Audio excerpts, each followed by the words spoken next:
Welcome to the Deep Dive. We're digging into a whole stack of sources today, articles, some research, even a transcript from a travel show, all focusing on one pretty incredible place.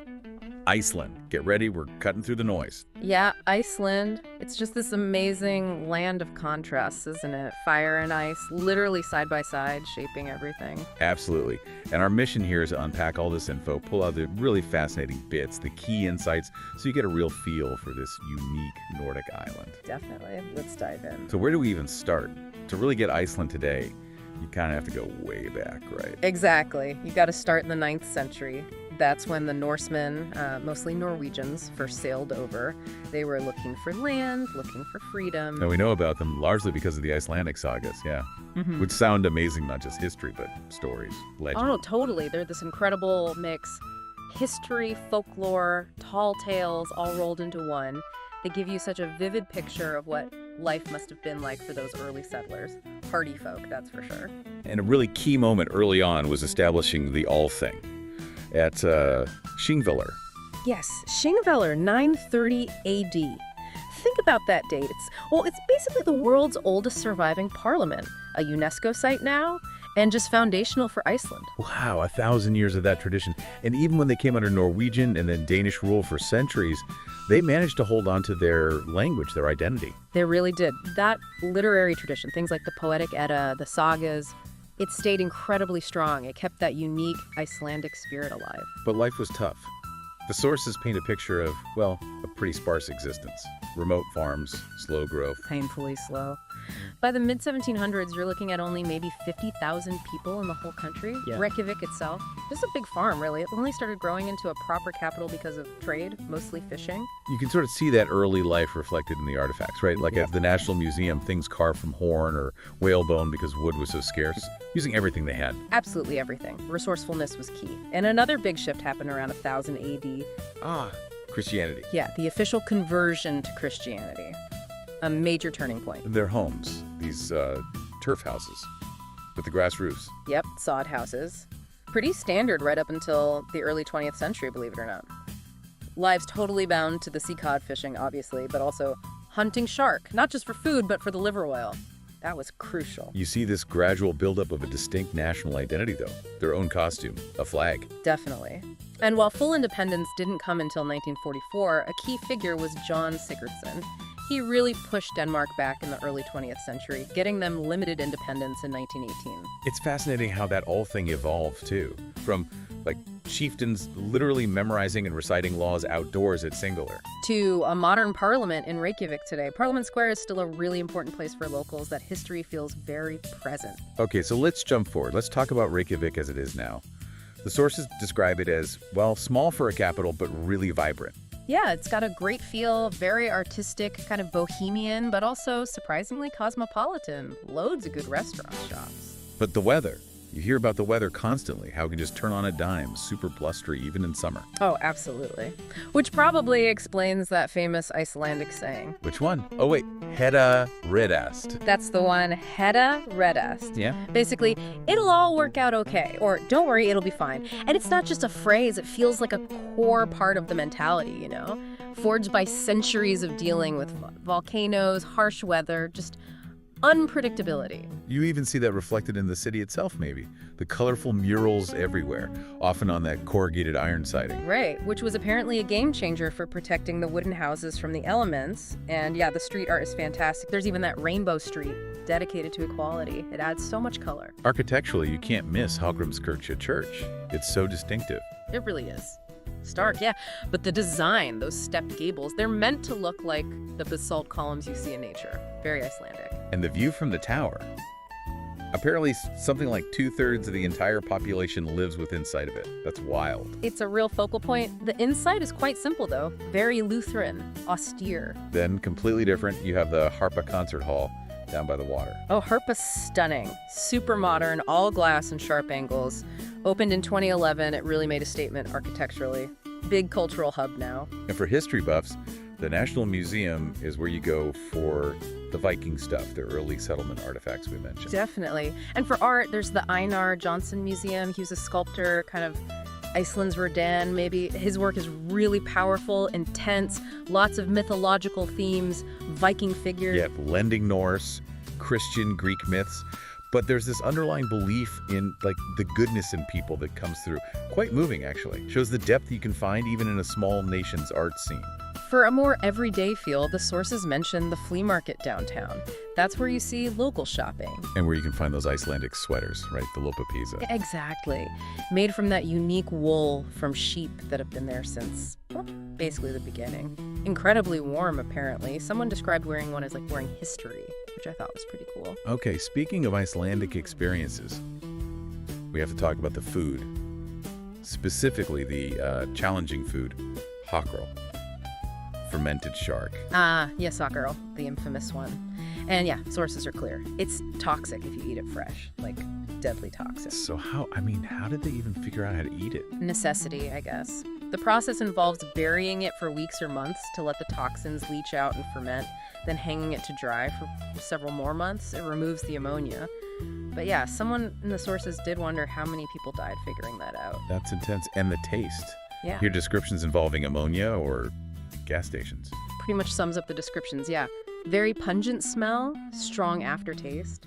Traditionally washed down with Brennivin schnapps nicknamed Black Death. It's definitely an experience, not for the faint of heart. Okay, maybe something more relaxing than the thermal pools. Yes. The Blue Lagoon is the famous one. Very photogenic, very popular with tourists, but also quite pricey. But the community pools are the real deal for local life. Exactly. Way cheaper, like a tenth of the cost sometimes. And it's where Icelanders go after work, just to soak, chat, unwind. It's described as this great social equalizer. Everyone's just there in their swimsuits, relaxing together. A really authentic slice of life. Good tip. And if the weather's bad or you're short on time. There are indoor options like the Pearl in Reykjavik. It offers this kind of Iceland in a nutshell experience, virtual volcanoes, bird cliffs, even an ice cave replica and a planetarium show for the Northern Lights. A good introduction for sure. But nothing beats the real thing, especially the Northern Lights. Though, as the sources stress, seeing them is never guaranteed, even in winter. Right. Okay, let's get out of the city. Time for the Golden Circle. This seems like the classic Iceland road trip, doesn't it? It absolutely is. The essential day trip from Reykjavik. It's about a 150-mile loop, and it just throws you right into that dramatic Icelandic landscape, gorges, waterfalls, geothermal areas. You can do tours or drive it yourself. First, big stop. Thingvellir National Park. We talked about the history, the all thing. But it's also incredible geology. This is where the North American and Eurasian tectonic plates are literally pulling apart. You can walk in the Rift Valley between continents. It's kind of mind-blowing to stand there. So you've got this immense geological power, and layered right on top is this deep human history of gathering and making laws for 1,000 years. Plus, it's just beautiful waterfalls, the whole setting. Definitely evocative. Then you head to the geyser geothermal area. This is where the word geyser comes from, the original gusher. All right. Lots of bubbling mud, steam, that sulfur smell. Yep, the whole geothermal package. But the main attraction is Strokur. The original geyser doesn't erupt often now, but Strokur goes off reliably every few minutes. You see it bubble up, then whoosh, sends water flying. It's a real crowd pleaser. Thrilling to watch. And the final stop on the classic loop is Gullfoss Waterfall. The Golden Falls. And this one is seriously impressive, right? Double-tiered, plunging into this deep canyon. Massive. Absolutely massive. One of the most powerful waterfalls in a country that's already famous for them. The noise up close is deafening, the spray goes everywhere. And rainbows on sunny days, apparently. It's just this raw display of nature's power. A great way to end the Golden Circle tour. As you drive, you also see some interesting things, like those big greenhouses. They use the geothermal heat to grow loads of produce, which is pretty amazing given the climate. Yeah, very clever. And some farms even open up to tourists. Read about one with a soup bar, and you can get ice cream while the cows watch you. Huh? Yeah, that sounds about right. Tapping into the tourism stream. And you'll definitely see the Icelandic horses everywhere along the way. Ah, the horses. So unique, right? Brought by Vikings, purebred for 1,000 years because they banned imports. Exactly. Small, sturdy, famous for that extra gait, the tolt. They just look so perfectly adapted to that windy landscape. Beautiful animals. And finishing the loop, if you're looking for dinner, eating out is pricey, but maybe worth a splurge. It can be. Lots of places doing modern takes on traditional Icelandic ingredients, amazing lamb, fresh fish like Arctic char, langoustine, salted cod. Definitely some great food experiences to be had. Okay, so the Golden Circle is the sampler. Yeah. But for the full immersion, it's the Ring Road, Highway 1, all the way around the island. That's the big one. About 800 miles. You could drive it in maybe 30 hours nonstop, but realistically you need like 5 or 6 days minimum, probably more to really do it justice. Right. And as soon as you leave Reykjavik, the sources say the traffic just vanishes. It's you and the landscape. And what a landscape. Constantly changing terrain, constantly changing weather. You definitely need an up-to-date map or app because things can shift, roads can close, especially with volcanic activity. So heading counterclockwise, typically you hit the south coast first, famous for waterfalls you can practically walk right up to. Yes, Foss is the one where you can walk behind the cascade. It's like being inside a curtain of water. Very cool, very wet, amazing photos. Feels like being inside the energy. And then Foss nearby, just huge and powerful. Iceland is just brilliant at making these natural wonders accessible. Boardwalks, paths, they make it easy to experience the power. But for something more intense, you can go inland, to places like Thorsmork. Ah, Thorsmork Valley. Yeah, that's proper wilderness. You need those special super jeeps or trucks with massive tires to cross the glacial rivers to get in there. Or you can even take a special bus. Sounds pretty epic. Hiking in this kind of primeval landscape, glaciers coming down the valleys. It really makes you feel small, humbled. The glaciers are often streaked black with volcanic ash, a reminder of how dynamic everything is. It feels wilder than almost anywhere else in Europe. Where do people stay along the Ring Road? Is it just hotels? All sorts. Hotels, yes, but also guest houses, cabins, hostels, cool places like yurts, and tons of campsites, which are great for budget travelers or people in camper vans. Farm stays are really popular too, staying with local families. Now, off the south coast, there's an interesting side trip mentioned. The Westman Islands. Yeah, just a short ferry ride. A fishing community mostly, but really defined by volcanoes. Especially that 1973 eruption, right? Where the volcano just erupted right next to the town. Exactly. Miraculously, no one was killed, but the lava flow actually increased the size of the island by about 20%. It buried part of the town. There's a museum there now, Eldheimar, that actually excavated one of the buried houses. You can see it half swallowed by lava. It must be incredibly eerie. Yeah, like a disaster frozen in time. The local guides, like the one mentioned in the sources, Ebby, they have incredible stories, driving you over the lava fields, telling you there are streets and houses 50 meters below your feet. They even put up memorial crosses for the lost streets. Wow. And life there was always tough, relying on fishing because the land wasn't great for farming. Right, fish, and also seabirds and their eggs, which leads to that incredible tradition of sprangin. Egg collecting, how does that even work? Sounds dangerous. It is. Descending cliffs on ropes, swinging onto ledges to gather eggs, sometimes having to fend off protective birds. It was vital for survival for centuries. And they still do it. Kids learn it. They do. It's passed down, partly tradition now, partly remembering their history. But they have a strict rule. Always leave 2 eggs in the nest to ensure the colonies survive. And it's worked. They've done it for 1,000 years. And the bird populations, especially puffins, are still huge there. Speaking of puffins, the Westman Islands have the world's biggest colony. Apparently so. Millions of them come ashore in summer to breed. They live in burrows. It sounds like a whole puffin city. Huge draw for tourists and bird watchers. Okay, back to the mainland Ring Road. Continuing along the south coast, you get those famous black sand beaches. Reynis Fijara is the most well-known. With the basalt columns that look like organ pipes, the sea stacks out in the water. It's very dramatic, very atmospheric. Kind of hauntingly beautiful. And usually windy, right? Makes for a wild walk on that black sand. Definitely. Then you reach Vik, the southernmost village. It's mainly a service stop, but interestingly, it never had a proper harbor. They used to just drag the fishing boats up onto the beach. Okay, leaving Vik heading east. This is where you really hit glacier territory. Big time. About 1/10 of Iceland is ice-covered. And Vatnajökull, Europe's largest glacier by volume, dominates this region. Its glacial tongues reach right down towards the road. You drive across these vast plains of black sand and gravel washed out from the glaciers. And this leads to the glacier lagoons, like Jökulsárlón. Jökulsárlón is breathtaking. This huge lagoon filled with icebergs that have broken off the glacier. You can take boat trips out amongst them. And the ice itself has different colors. Yeah, it's fascinating. Black is dirt and volcanic ash. White has lots of trapped air. Clear ice has less air. And the really dense, compressed ice looks intensely blue because of how it refracts light. You could be holding ice that's hundreds of years old. Guides there talk about how the glaciers are retreating much faster now, right, due to climate change. Yes, they make that very clear. It's beautiful, but also a bit sobering. These icebergs drift out towards the sea. And wash up on Diamond Beach. Exactly. Chunks of glacier ice scattered across the black sand like jewels. It's incredibly photogenic. Moving on, the Ring Road hits the East Fjords next.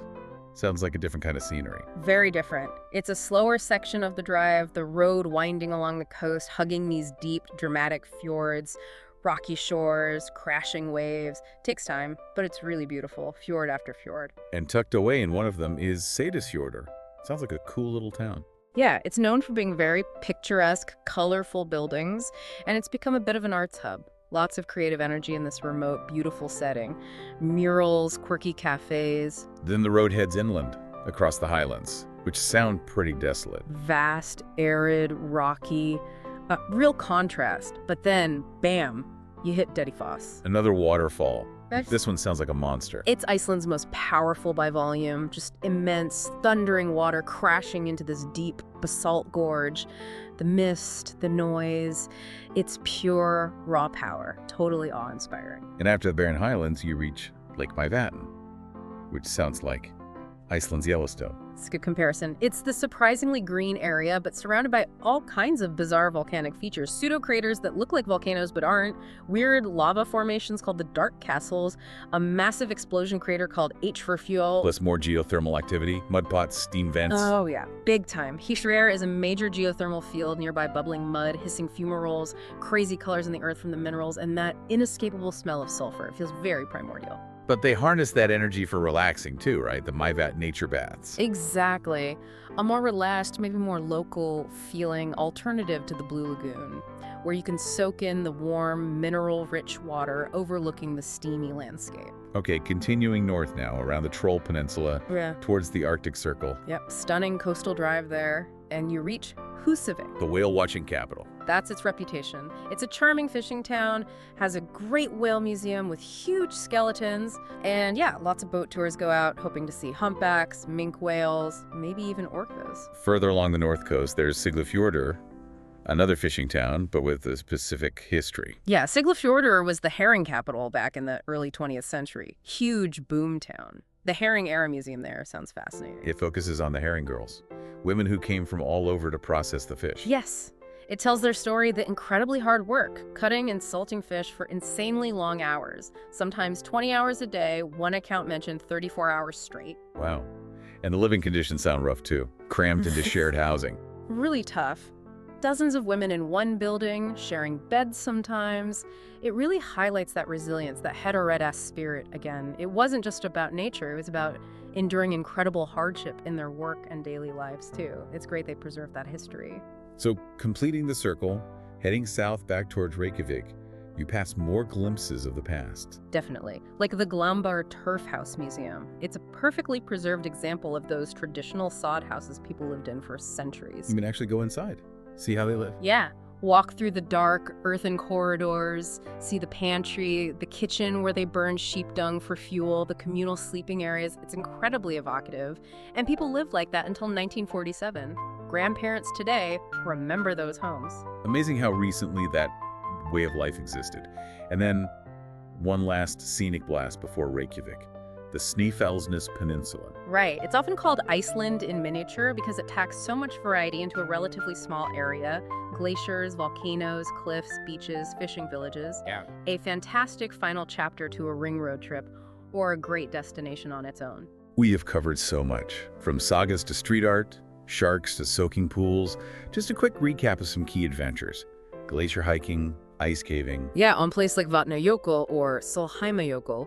Exploring lava fields, hiking volcano craters like Aska, chasing countless waterfalls, not just the famous ones. And the light. Northern Lights hunting from September to April, or enjoying the midnight sun in summer with almost 24 hours of daylight. And a quick nod to the food again. Beyond the Hot Girl Challenge, it's really about amazing seafood cod, haddock, salmon, char, and fantastic lamb. Also things like plotfisker fish stew, skyrderi, the dark rye bread, rugbrau. And Reykjavik has everything from simple fish and chips to Really high-end dining experiences now. Definitely. Practical stuff. Currency is the Icelandic krona, ISK. Language is Icelandic, but English is spoken almost everywhere, especially in tourism. Best time to go? Depends. Summer for long days and easier driving, winter for northern lights and maybe fewer crowds. And getting around. Renting a car offers the most freedom, especially for the ring road. But tours and buses cover the main sites too. So, wrapping up this deep dive, Iceland really emerges as this land of extremes, doesn't it? Constantly shaped by geology, by volcanoes, by ice. But also by the people. That resilience, the creativity, drawing from those ancient sagas but embracing modernity. It's a place of raw beauty and powerful stories. Whether it's the nature, the history, the culture, or, yeah, maybe even trying the shark. It offers just unforgettable experiences. We've tried to pull out those key details from the sources for you. And thinking about it all, adapting to toxic food, living with eruptions, harnessing geothermal power, now managing tourism. It's a history of constant adaptation. Makes you wonder. Yeah, how does that deep, ongoing connection with such a powerful, dynamic environment continue to shape who Icelanders are and what their future looks like on the world stage? Something to think about. Definitely something to ponder. Thanks for joining us for this deep dive.